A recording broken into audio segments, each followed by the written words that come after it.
1, 2, 3, 4, 6, 7, 8, 1, 2. All right.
All right, there it is. You heard it. It's 9 o'clock on this Friday night, and that means it's time for the Live Zone Primetime. I'm producer Chris. This is Tony P. It's Friday night, so nothing like a little breaking news to kick things off, right, Tony P? We're going right to it. Yeah, we're going right to it.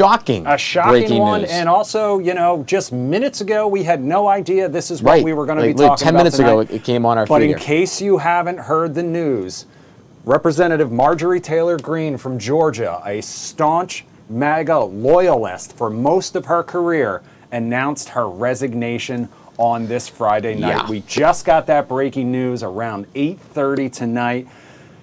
She rose to prominence for her ardent support of President Donald Trump, as we know. She says she is resigning from Congress after a public feud with the commander-in-chief. This is some file video. In a statement released Friday, the Georgia Republican criticized the direction of the political movement she once supported.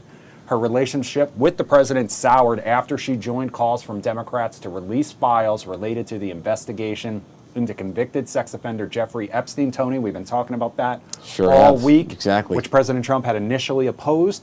President Trump subsequently rescinded his endorsement of Marjorie Taylor Greene and broke with her last week, her last day. She will step down from office on January 5th. She also posted a long video message on X, and we do want to play you that now. I've always represented the common American man and woman as a member of the House of Representatives, which is why I've always been despised in Washington, D.C., and just never fit in. Americans are used by the political industrial complex of both political parties, election cycle after election cycle, in order to elect whichever side can convince Americans to hate the other side more. And the results are always the same. No matter which way the political pendulum swings, Republican or Democrat, nothing ever gets better for the common American man or woman. The debt goes higher, corporate and global interests remain Washington's sweethearts, American jobs continue to be replaced, whether it's by illegal labor or legal labor by visas or just shipped overseas. Small businesses continue to be swallowed by big corporations. Americans' hard-earned tax dollars always fund foreign wars, foreign aid, and foreign interest. And the spending power of the dollar continues to decline. The average American family can no longer survive on a single breadwinner's income, as both parents have to work in order to simply survive. And today, many in my children's generation feel hopeless for their future and don't think they will ever realize the American dream. And that breaks my heart. I ran for Congress in 2020 and have fought every single day believing that Make America Great Again meant America first. I have one of the most conservative voting records in Congress, defending the First Amendment, Second Amendment, unborn babies because I believe God creates life at conception, and I love to fight for the little guy. Strong, safe borders, I have fought hard for that. I fought against COVID tyrannical insanity and mandated mass vaccinations, and I've never voted to fund foreign wars with your hard-earned tax dollars. However, with almost 1 year into our majority, the legislature has been mostly sidelined. We endured an 8-week shutdown, wrongly resulting in the House not working for the entire time, and we are entering campaign season, which means all courage leaves and only safe campaign re-election mode is turned on in the House of Representatives. During the longest shutdown in our nation's history, I raged against my own speaker and my own party for refusing to proactively work diligently to pass a plan to save Americans' health care and protect Americans from outrageous, overpriced, and unaffordable health insurance policies. The House should have been in session working every day to fix this disaster. But instead, America was force-fed disgusting political drama once again from both sides of the aisle on television every single day. My bills, which reflect many of President Trump's executive orders, like calling for a new census counting Americans only to draw new districts, making English the official language of the U.S., making it a felony to medically trans a minor, and other bills like eliminating capital gains taxes on the sale of your primary home and eliminating H-1B visas just sit. They all sit collecting dust. That's how it is for most members of Congress bills. The Speaker never brings them to the floor for a vote.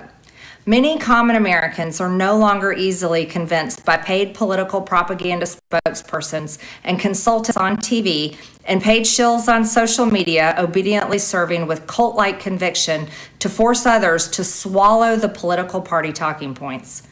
Because they know how much credit card debt they have, they know how much their bills have gone up over the past 5 years, they actually do their own grocery shopping and know food costs too much, their rent has increasingly gone up and up. They have been outbid by corporate asset managers too many times when they put in an offer to buy a house. They have been laid off after being forced to train their visa holding replacement. The college degree they were told to earn only left them in debt with no big 6-figure salary. They see more homeless people than ever on their own community streets. They can't afford health insurance or practically any insurance, and they just aren't stupid. These are the people I represent and love because that is who all of my family and friends are, common Americans. I've been blessed to represent the 14th District of Georgia for 5 years. The district is filled with some of the most wonderful, kind-hearted, God-fearing, patriotic, hardworking people you will ever meet. Good, regular, common Americans. I've worked hard to bring taxpayer dollars back home to help district needs. I impeached of Homeland after watching my constituents die as he facilitated dangerous open border invasion into America. And I led the effort to defund hard-left politically biased NPR and PBS and the corrupt USAID, and I did that as chair of the DOJ subcommittee. I have fought harder than almost any other elected Republican to elect Donald Trump and Republicans to power. I traveled the country for years. I spent millions of my own money. I missed precious time with my family that I can never get back. And I showed up in places like outside the New York courthouse in Collect Pond Park against a raging leftist mob as Trump faced Democrat lawfare. Meanwhile, most of the establishment Republicans who secretly hate him and who stabbed him in the back and never defended him against anything have all been welcomed in right after the election.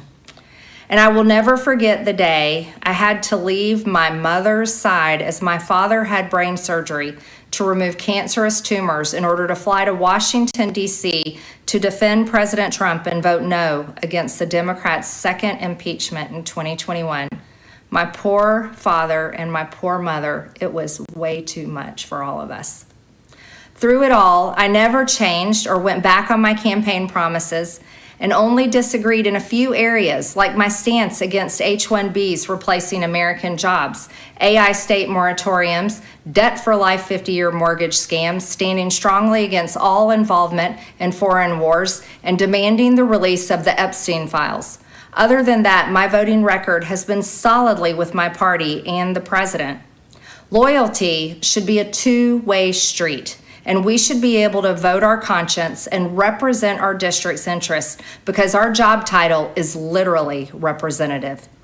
America First should mean America First and only Americans first, with no other foreign country ever being attached to America First in our halls of government. Standing up for American women who were raped at 14 years old, trafficked and used by rich, powerful men should not result in me being called a traitor and threatened by the President of the United States, whom I fought for. However, while yes, hurtful, my heart remains filled with joy, my life is filled with happiness, and my true convictions remain unchanged because my self-worth is not defined by a man, but instead by God who created everything in existence. You see, I have never valued power, titles, or attention in spite of all the wrong assumptions about me. I do not cling to those things because they are meaningless and empty traps that hold too many people in Washington. I believe in term limits and do not think Congress should be a lifelong career or an assisted living facility. My only goal and desire has ever been to hold the Republican Party accountable for the promises it makes to the American people and put America first. And I have fought against Democrats' damaging policies like the Green New Deal, wide open, deadly, unsafe border policies, and the trans agenda on children and against women. With that has brought years of nonstop, never-ending personal attacks, death threats, lawfare, ridiculous slander and lies about me that most people could never withstand even for a single day. It has been unfair and wrong, not only to me, but especially to my family, but it's been wrong to my district as well.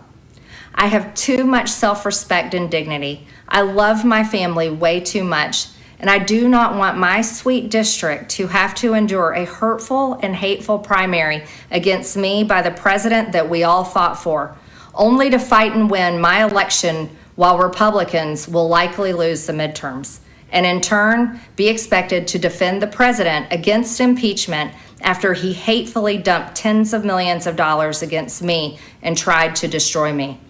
It's all so absurd and completely unserious. I refuse to be a battered wife, hoping it all goes away and gets better. If I am cast aside by the president and the MAGA political machine and replaced by neocons, big pharma, big tech, military-industrial war complex, foreign leaders, and the elite donor class that can never ever relate to real Americans, then many common Americans have been cast aside and replaced as well. There is no plan to save the world or a 4D chess game being played. When common American people realize and understand that the political industrial complex of both parties is ripping this country apart, that not one elected leader like me is able to stop Washington's machine from gradually destroying our country, and instead the reality is that they, common Americans, the people, possess the real power over Washington, then I'll be here by their side to rebuild it. Until then, I'm going back to the people that I love, to live my life to the fullest as I always have, and I look forward to a new path ahead. I'll be resigning from office with my last day being January 5th, 2026, and I look forward to seeing many of you again sometime in the future. May God bless you all, and may God bless America. So that was Marjorie Taylor Greene's 10.5-minute address to her constituents announcing her resignation. We want to get more on this breaking news, and joining us now is political commentator Arif Halaby. Arif, thank you so much for spending some time with us here tonight on the Live Zone Primetime. You're welcome. Pretty exciting and interesting news. Not sure it's the right thing to do, but it's her life, and I'm a little concerned, not because President Trump's going to lose a seat or the Republicans will lose a seat, because it's a fairly conservative district. I don't expect that to happen. But what I do expect is for him to lose somebody who's one of the bulldogs, if you will. It's her job to go out there and fight the media. She's never been afraid to go to either side of the aisle. And when it comes to the left-wing media or conservative media, she has never had a concern with that. And so she's gone into the lion's den many times and taken heat for it, too, on occasion. Let me ask you this. I mean, this also shocked me, especially for a Friday night release. I mean, usually I don't get this type of breaking news on a Friday. What do you think is the Congresswoman's thought process here? Is it about a primary challenge? Is she potentially going to set up a bid for governor or for Senate in the near future? Or is it a podcasting career? What do you think is her overall calculation if you could distill it down? Yeah, I think there's a couple of things she's looking to do. One of those, and she had mentioned this, sometimes it's the things that people say once. It's the little drip that they say in an off-cuff remark. And she's done a couple of those recently in interviews in the last 4 or 5 days. And it was the safety for her family. Now, she didn't mention that in this particular 10-minute monologue, but it could be the reason. The safety for her family has always been a concern of her, especially being somebody that's a bit more vocal.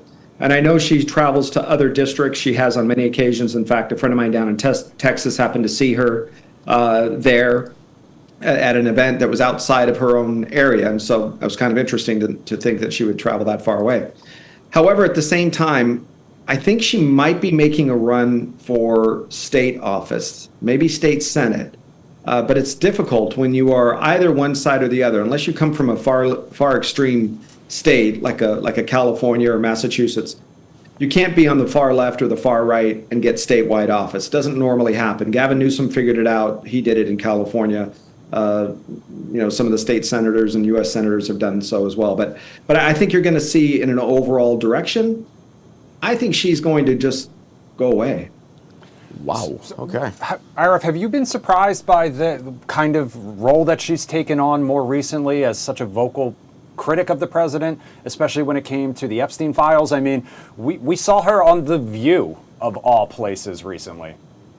Yeah, I'm very surprised, and here's one of the reasons why. You see, if there was anything against President Trump, they threw everything at him. You don't have to like him. You can even be an advocate for removing him from office through impeachment again. But you can't deny that they've done everything they could to try to get rid of him, from suing himself, his family, threatening to put his kids in jail. As a person like President Trump that loves his family dearly, that's a pretty big bridge to cross.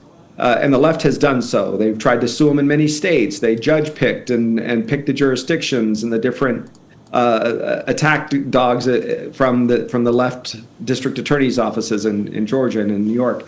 So they've done everything to go after him. To have this inner circle turn around and do a circular firing squad was just ridiculous. It dumbfounded myself and many of my friends. We couldn't figure out, what is she doing? I understand the Epstein files are serious. I do. In fact, I know some of the folks involved on the victim side, and that's a big deal. But here's the process. If they had something against President Trump, they would have come out with it. The reason that he didn't want to, I believe, is because some very serious people whose names were on the plane but not on the pedophile list, or who were traveling with Jeffrey Epstein, or who donated to him, there could have been people who were just kind of caught up into that mess. And he knew that if he were to release everything, he would be in a position of ruining men's careers, and maybe even women's careers that didn't deserve it. Do you, when you look at this moment that we're in with this resignation, do you feel that with some of the back and forth with the Epstein files and some of the H-1B visa policy disagreements, does this moment mark a potential an extra fracture in the MAGA movement, or do you see this as maybe, again, she just might go away and someone might just replace her as that attacker bulldog? I think it does a couple of things. One, it really emphasizes the power of the president, regardless of the party, right? As soon as Bill Clinton became the president, he led the party and made no bones about it. And centrist Democrats or Democrats that didn't agree with him disappeared from political life. And so did the same thing occurred with Barack Obama, George W. Bush. President Trump isn't any different. The president of the party has the power and has the direction. Now, President Biden, one could argue, didn't, but some of those around him did, so it's basically the same thing. But here's the difference. This is, if it's anything for us that watch this from the outside, it's a kind of a shot across the bow that you don't cross the president of the United States politically. You can come out, you can have regular disagreement, Thomas Massie and Rand Paul has, but you haven't seen the vitriol back from President Trump to those people. You just haven't seen that. So I think there is certainly some argument to say that President Trump was disrespected, and behind the scenes, I'm sure there was a lot of conversation toning it down between Marjorie Taylor Greene and President Trump and his administration. Neither of one of them chose to stop or to back off, so the weaker one loses. And to close, how do you see this affecting the congressional map? Again, there'll be one more year of congressional work before this seat could be filled in the midterm elections. How do you see the math looking for legislation to get passed? Does it get harder? And jumping on that same point, she kind of made a comment in her resignation address that she expected Republicans to lose a lot of seats in the midterms. Yeah, her base and the people that she speaks to really fight hard during this conversation of Jeffrey Epstein. I think you should release the files. I think a lot of people I know, conservative Republicans, even far right conservative or MAGA Republicans, believe you should release the files. But President Trump has a different reason for doing so. Now, the congressional map, when the cows come home right at night, you're going to see a couple of things happen. All of the cows that matter will come home, and there will not be any of this pushback. And I think she crossed the bridge. Instead of coming back to the center and understanding President Trump's argument. Now, President Trump probably didn't trust her to tell her the real reason on why he was withholding some of the list. I don't think it has anything to do with him. In fact, I'm fairly confident. If you were to tell me that list for Jeffrey Epstein's island were 25-year-old blondes, I would say, hey, he's probably on the list. But children, that's not his thing. Never has been, never was. That's not his thing. So I think you're going to see on the other side of that some very powerful people. We've already seen Democrats, Larry Summers. We saw Bill Gates. Melinda Gates made it very clear that that was the reason she divorced her husband. You're going to see this over and over again. Other Democrat leaders, and I'm certain Republican leaders as well, some of them be identified and have to make their argument. Congressionally, what I didn't like is she's resigning now. She can just come out and say, I'm just not going to run again. And then we would still have an extra vote for the rest of 2026. Instead, there's going to have to be a special election. We'll see if they fill it. If they do, I'm hopeful it'll be a conservative to just really relate the values of that district. I think it will be. I don't think it's going to change much. All right. Arif Halaby, political commentator, thank you so much for spending some time with us and breaking this down, this breaking news on this Friday night. We really appreciate it. Very much so. My God.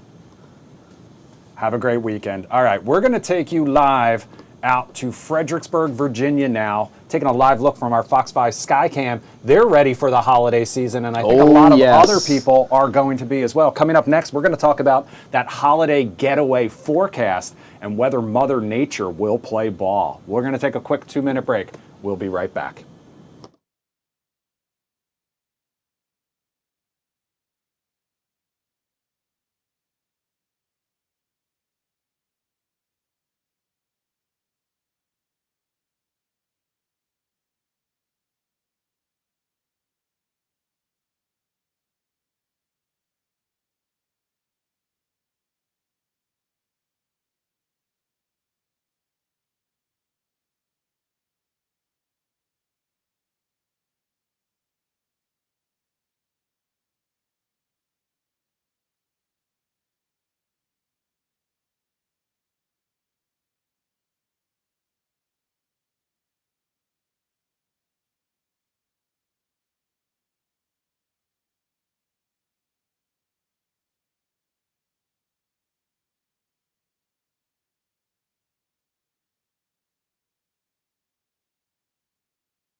All right, welcome back to the Live Zone Primetime on this Friday night, taking a live look at the Christmas tree in Fredericksburg, Virginia, a sure sign of the holiday season. Tony, we also mentioned, it's here, baby. Obviously we've been handling this breaking news for the first 20 Yes. minutes of the show. Understandable. 10 minutes of it was Marjorie Taylor Greene's announcement, her resignation announcement that she posted on Twitter. And I said to you as we were talking about it, she has her Christmas tree up. I tell you, I mean, the whole house is decorated. Yeah, There's the tree. There's she's- the accent materials and accent decorations are in there. I mean, she is ready to rock. She's Very, ready very for the religious holiday tree too. season. A lot of sign of the cross and some of the ornaments in the back. Yeah, I couldn't so- see there's an angel on top or a star, but We did get a couple there are a few comments things. in the YouTube chat about that story, so I'm going to bring us back on camera and Yeah, just of course. mention those real quick. Edwin Sherwood said, "Good riddance," and called her a traitor. Fannie Mae or not said, "MTG, you blew it." 8A8 Dave said, "Have fun losing Republicans." And Jumpin' Jack Chad, we know him. We know Chad from Do You Like It or Not? He said she took a position as a full-time CrossFit coach. Chad, always the joker in the YouTube chat. But That thank you, was really everyone. Thank you, everyone, for weighing in. Yeah, you know, we'll always check those. That's what we no, do. but here that's kind on of the sentiment Live I'm Zone. seeing on X and other social media platforms from the Republican side. And again, like she was now I think she's definitely not liked very much by both sides of the aisle. If you look at this, and it's piling on social media for her. And you know what? I mean, I could see my strategy if I were to look at it for her. She could be doing podcasting very soon as like a former member of Congress. Not that talking we about need it. the competition. No, but I mean, like that's where I could see it potentially. She does not go the political route at statewide office. All right, now we're taking a live look from our camera at the Wharf, Fox 5 Skycam, looking at Reagan National. And the reason we're doing that is because, of course, we're still a little less than a week till Yes. Thanksgiving, but that means the holiday travel season is officially underway. AAA expects 82 million people. Wow. 82 million people. Take a look at those numbers to hit the roads or the airports this season. You see the breakdown right there, how many people are traveling by which means. AAA says more than 1.5 million of those travelers are going to be right here in the DMV, from the DMV.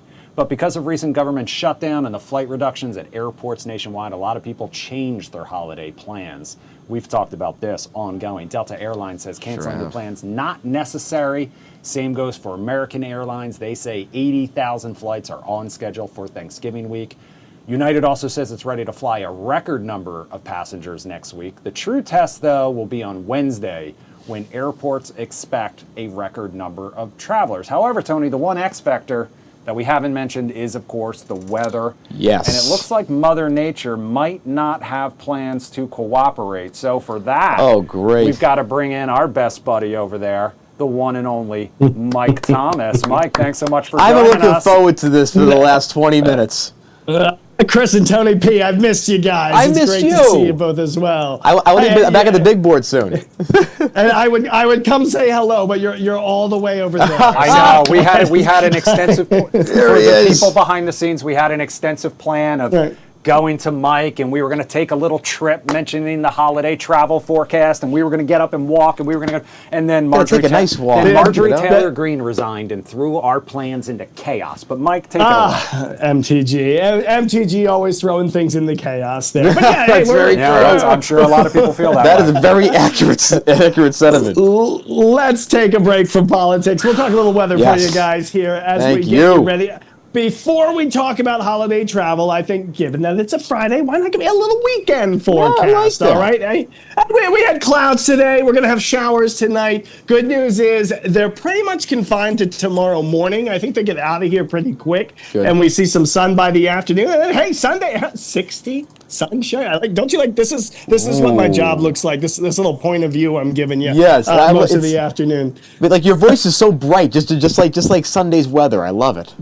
Right, not bad. All right, as we get you ready for travel, Monday looks fine too. I know a lot of kids around the region, they're kind of letting out. Oh, you guys are doing the picture and picture. Oh, that's fine. You could have done the picture and picture. That was good. Yeah. As we do the get to the day on Tuesday. That's sort of when you got to watch your travel. If you're traveling off to the west here, watch out for a storm system. It's going to be pretty strong, but it's going to be focused more in the northern plains. So if you're traveling west, I think that's going to be the primary kind of concern zone. Now, this is 4 o'clock on Tuesday, and you do see this green over DC. Likely some scattered showers. I don't think it's going to be the most disruptive thing in the world on Tuesday afternoon, but you know DC traffic, anytime anything is falling from the sky, can get a little troublesome. So just to kind of give you a heads up there, things would be a little slower because of that Tuesday into Wednesday morning.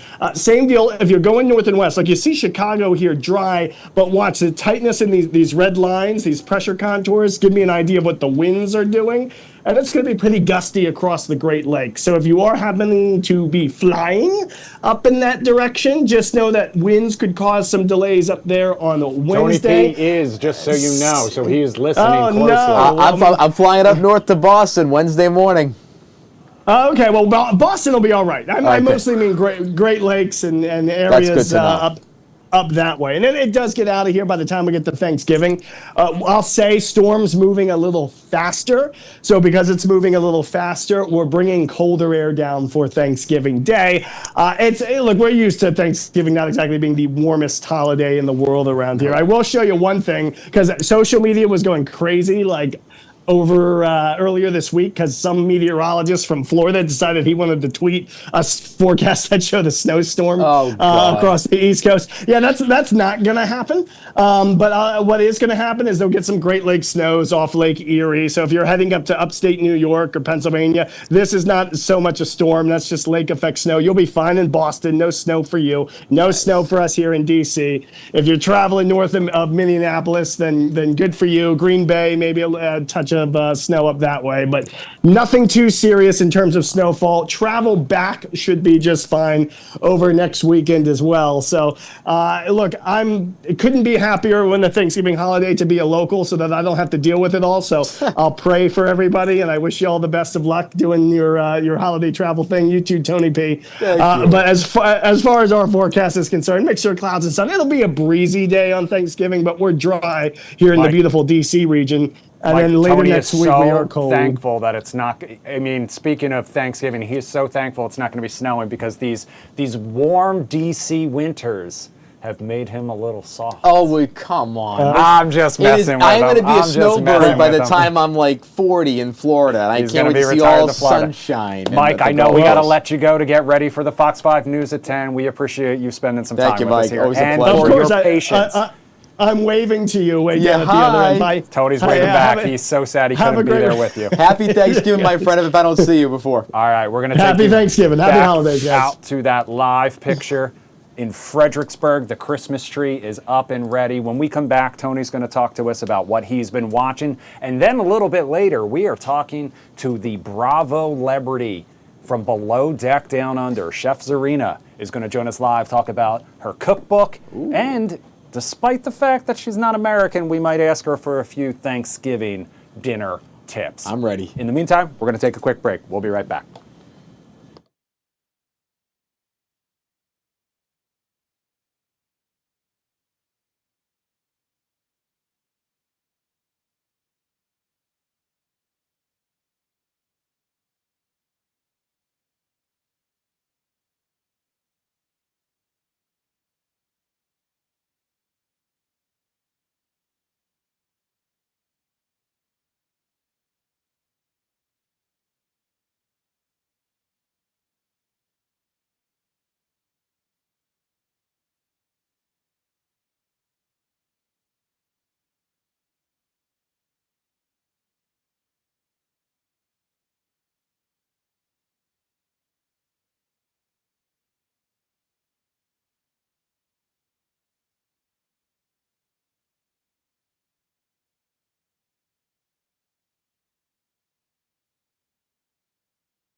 All right, welcome back to the live Zone Primetime. If you are just joining us, it is now 9:33. We have been following all night the breaking news from Capitol Hill. Marjorie Taylor Greene has announced her resignation effective January 5th. We have talked all about this. If you want to get caught up, you can watch the first 20 minutes or so of this show on our YouTube live stream. If you are just joining us on Fox Local, we will have much more on this story coming up on Fox 5 News at 10 right here on Fox Local and over on Fox 5. In the meantime, though, we are going to keep this train rolling along, Tony P. So we are going to talk about what else you have been watching today before all of this. All the chaos happened. Exactly. I'm getting pushed back to the second half of the show. I have to tell you, you know what, Tony P? Welcome to the news industry, because I can't tell you as a producer how many times I have worked on whole things, and then news breaks and the whole rundown goes out the window. Exactly. Not needed. And you know what the beauty of news is? You can't reuse it the next day. It's got to be fresh. That should be a slogan.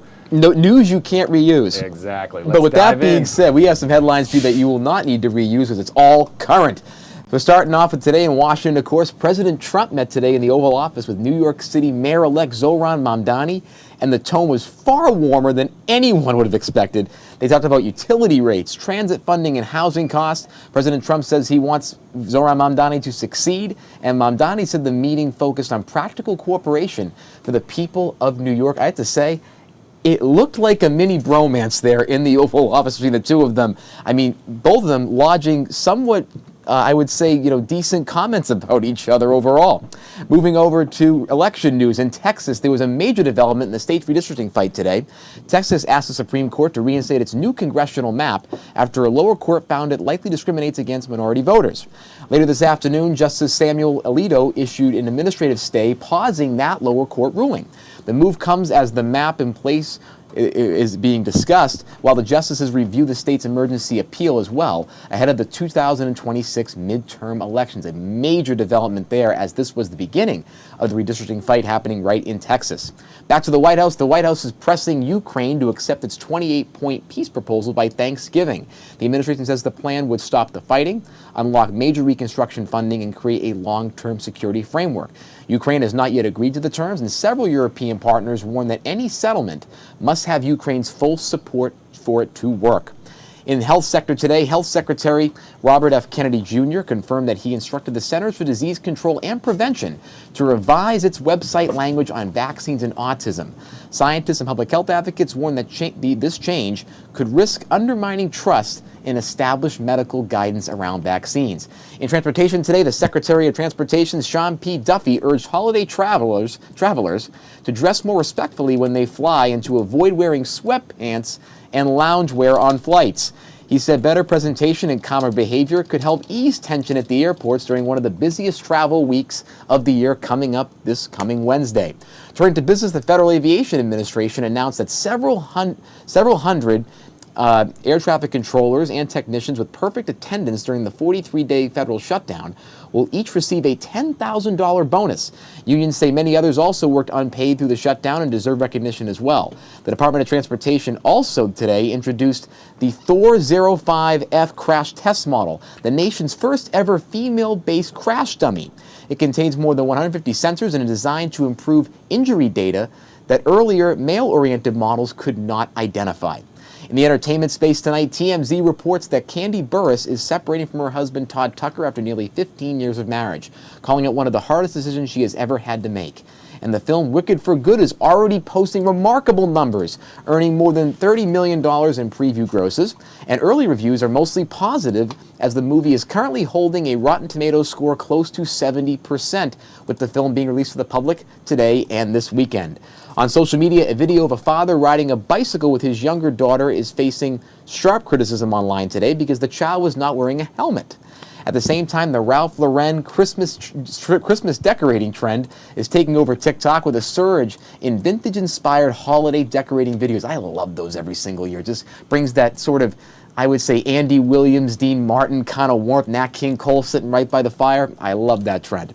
And finally tonight, a war moment from Kansas City. A school bus driver has gone viral after stopping his route in the cold so that he could help a student retie her shoelaces. Family sent thank you notes to the school, and a local cafe surprised him with a free breakfast for the entire year. He said he was simply helping a child who needed some help in a quick minute. And I tell you, we're starting to get that flow of the holiday season, the good tidings and all of that, and we're seeing it in our stories tonight. And I'll tell you, I love this time of year, from the social media trends you start to see to wonderful, heartwarming stories like this. We're getting there. It's coming. You know what I love? What do you Jeff love? Goldblum.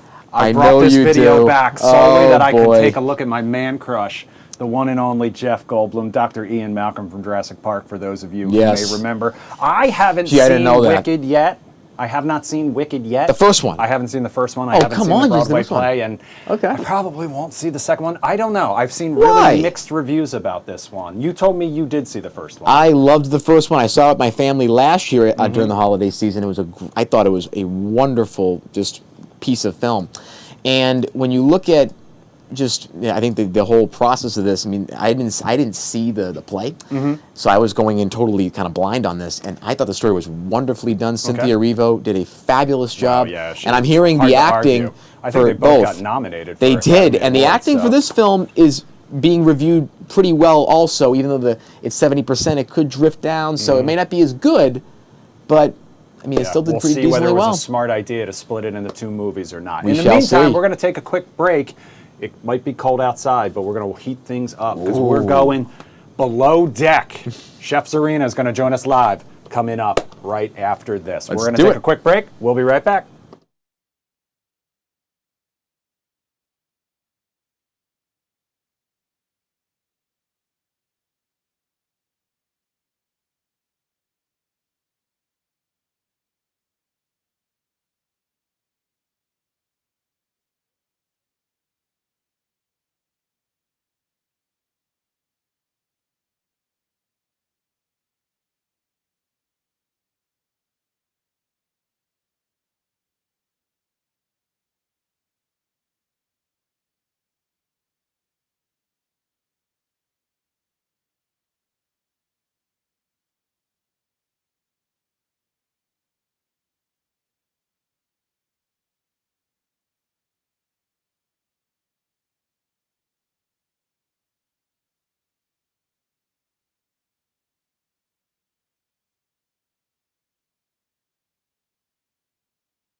Are you going to tell me what the special is, or have you just taken orders? They just said, can we have these eggs? So, okay. Sorry, they just were like, that's what they have, so. Okay, well, let's see what I can do. All right, so there's 3 portions of scrambled egg. Vegan scrambled, 1 portion of 3 poached eggs. Sorry. This is what I was worried about with Lara. You come to the head chef and ask how you would like breakfast to be done. You don't just go up and do your own thing. I need it to be my way to get the flow going. All right, so that was a clip from the Bravo hit Below Deck Down Under, featuring an uncharacteristically angry Chef Tzarina Mace Ralph. She's used to being down under, dealing with hot cuisine on the high seas. Now, though, she's back on dry land. She's right here in D.C., and tonight she joins us live Chef, Great to have you live. Exactly. So full You are fantastic, disclosure. Thank you. You just came from Minnesota. You were just on the Jason show. They aired that exact same clip. I watched that interview. I watched them air that clip. I literally went into their files and I pulled it out. I dropped it in here because the first thing you said when you saw that was, couldn't you have pulled a happier clip? Happier like 90% of the time, and people keep showing me angry. Showing the angry clip. Don't worry, we've got a few others. That's reality TV for you. The angry ones. Sadly. Me slamming doors. Yes, exactly. So let's start off and talk about why you're here in Washington, D.C. What brought you to our nation's capital tonight? I have friends here. Okay, Carmen Felder, one of those friends. I came for the weekend, and then my friend got in contact with you, and I was like, why not? Why not? That's an Why excellent not question. actually see your face this time? Oh, yes, that's right. Because as we were just talking about behind the scenes for everyone out there watching, the last time she was here, she was on the Lion Lunch Hour, and that's when I was still just a producer, as I like to say, and I wasn't allowed out of my glass cage to come say hello. Oh my God. That would be where I would hit the sound effect button that goes like womp womp womp womp. But you're here now. But I'm here now, and so We're are all you. blossoming. Now, let me ask you this. So you're here in D.C. Are you doing any Friendsgivings? We're coming up on Thanksgiving. Friendsgiving's a big thing. You're seeing friends. Are we doing a Friendsgiving this weekend or no? I'm so happy you said this because I've only ever cooked Thanksgiving before for clients. Okay. And on Sunday I'm having my first ever Friendsgiving. Yeah, you don't have to cook. You get to actually enjoy. Oh my goodness. That is- I'm gonna wear my loose. I know you just spoke about the You go sweatpants for at it. the airport, which I literally did today, by the way. Good- I'm gonna good wear for you. those I would agree same with you. Well, that's stretchy sweatpants. good Okay. because I got my I quarter zip am on a Friday at work. All right, I'm I already am getting ready to devolve on the outfit. record as saying that the last thing I want to do on like a long haul flight is sit there in a pair of judgmental tight jeans. I want elastic and I want to be comfortable. So you know what, Sean Duffy, fix some other problems first. All right, that's Who also is in reality TV? You Anyway, should all know. right. So speaking of eating and cooking. Yes. If anyone out there does have, maybe someone else is having a Friendsgiving I this actually am weekend as tomorrow. well, I'm cooking. and has So, to go head out yes, and my shop girlfriend and I are cook. cooking. Do you have any recommendations maybe for those amateur chefs at home? We need it. And when we say amateur chefs, we are talking, let's just set the scene here. You are used to cooking for a very, very high class clientele. We are talking about yacht people. Yes. So, I mean, from Tony's quarter zip, you might be able to tell he's more of the yacht man than I am. I can tell. You look like you're about to step onto a yacht. I mean, I'll be in private equity in a few years, Maybe a couple of yachts.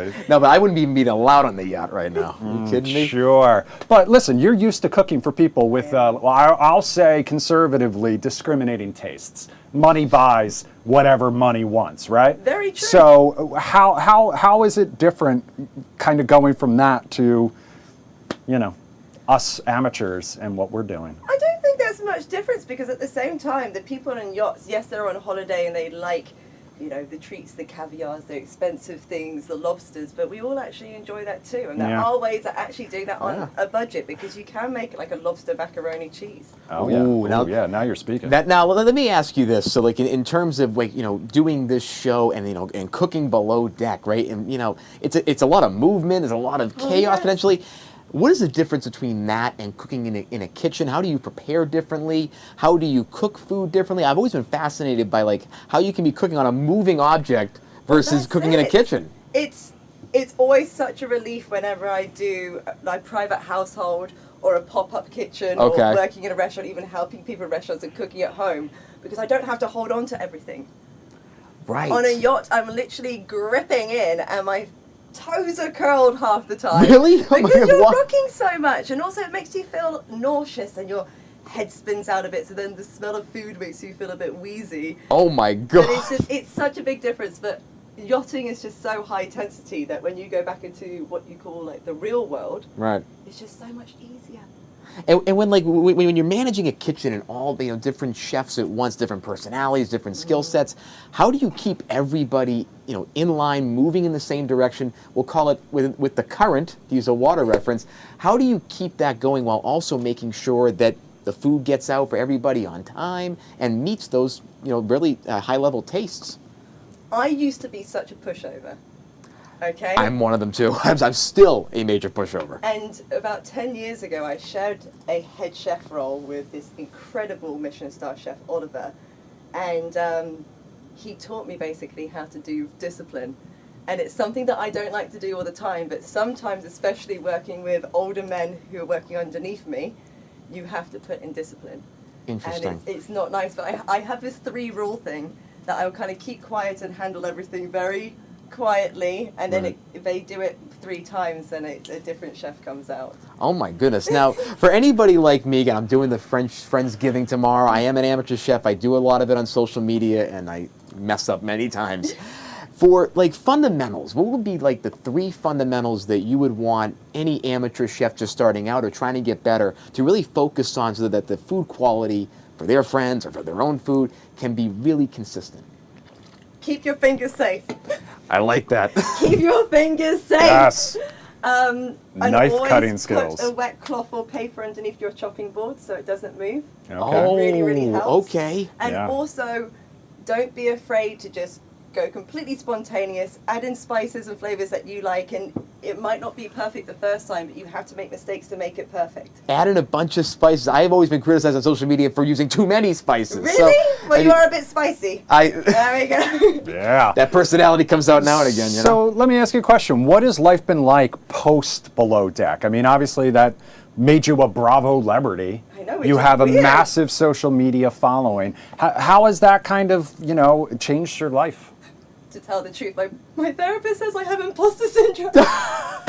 Welcome to the club, Hey. Tzarina. Make it Welcome 3 of us. That to is- the club. It never goes away, they say. Yeah, I never thought, I'm a very, small town, normal girl, and then suddenly Bravo came up, and now the world is literally my oyster, and I've got really exciting things coming up next year as well. Yeah. Oh, fantastic. So I've decided Anything you to- can dish on? That's what I was going to Oh, do. NDAs, See what I did? I I'm said so dish. sorry. Oh, okay. But Well, no, I'll be really excited to actually come back next year and talk about it when everything's out and about. we will be very excited for roll. I that can't as wait well. for that. I mean, like, when you look at social media, again, you're growing crazy on social media, and you see a lot of chefs out there. Like, do you think that the kind of democratization of cooking is a really good thing for people, or do you think it might be too much with like too many cookbooks out there, or too many voices? I don't know. I think everyone deserves a voice.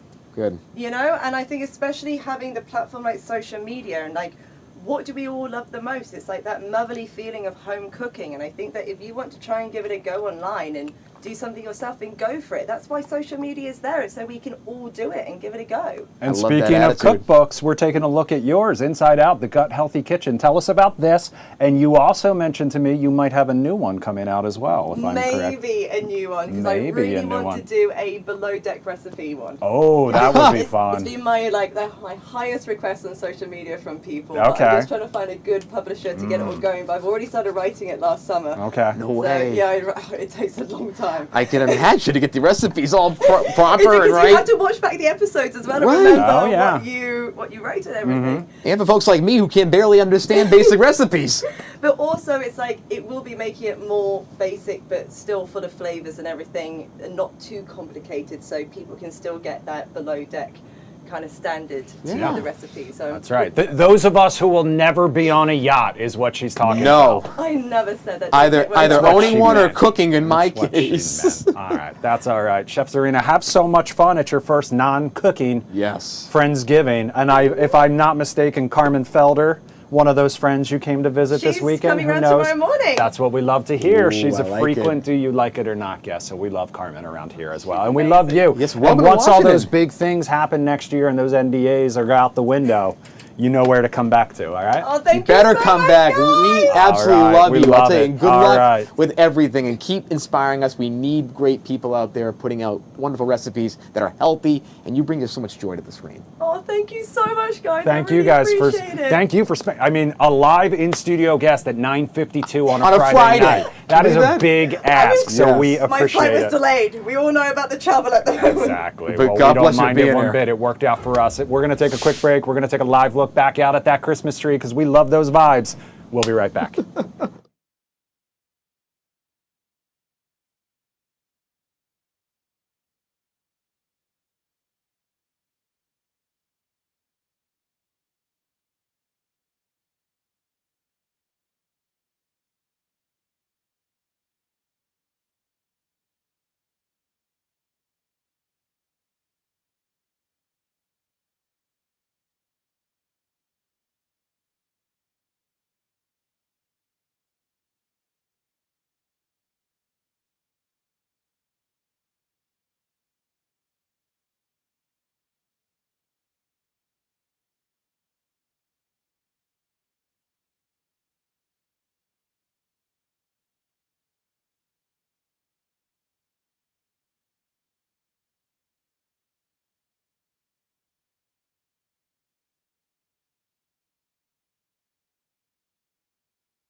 I don't know if you are a big I don't know if you are a big Motley Crue fan, Tony P, but that is the one and only Dr. Feelgood. That is one of the biggest hits by the band. I believe the album was their highest charting of all time.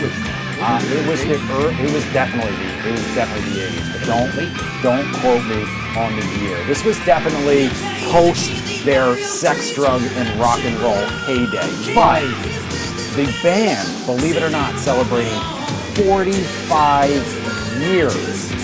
45 years. They're also celebrating 20 years since one of their biggest tours. Tickets to that tour went on sale today. First though, I got a chance to catch up with bassist Nikki Sixx. We went one-on-one, and I wanted to share just a little bit of that conversation. Take a look.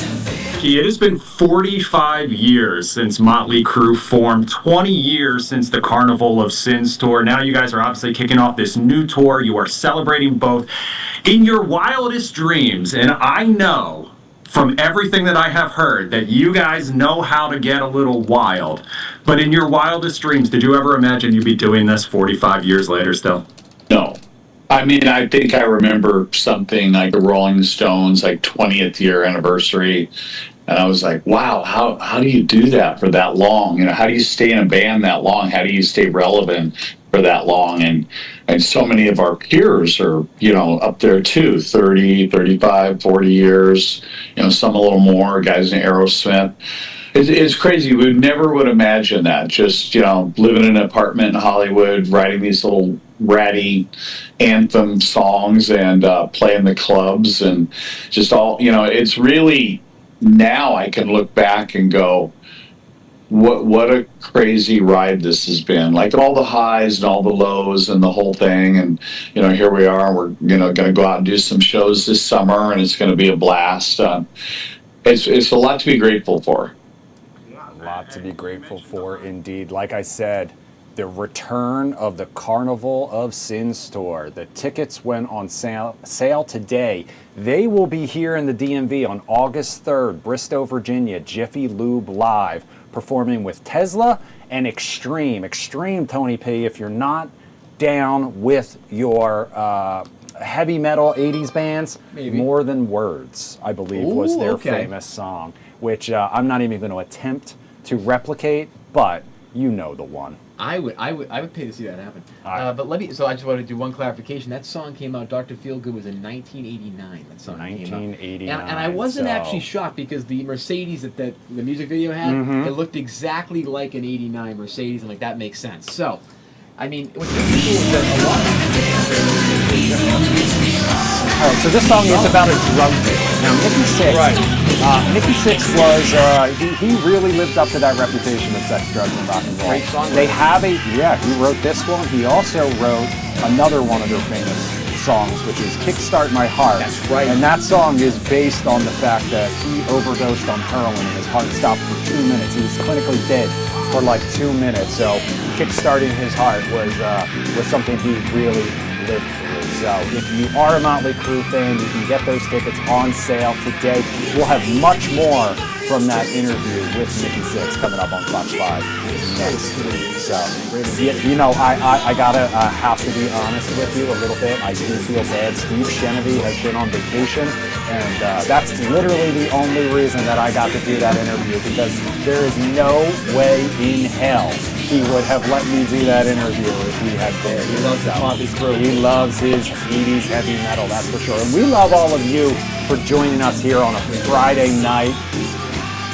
I mean, we made it through another week, Tony P, and now we're heading into the holiday season. Next week is a short week. And now we get to kind of like roll into the new year, really kind of start, you know, taking ourselves out to Yeah, and we're gonna, this is definitely circle back season. Yeah. Kicking off next week. Every headline. We're gonna try some new technology next week too, because Tony P might be coming to us live from somewhere else. That's not Washington D.C. I'll be out of the country too. Maybe We're gonna work that out on our own timeline. Coming up next though, Fox 5 News at 10 right here on Fox Local or over on Fox 5. We'll be back Monday night. Have a good one.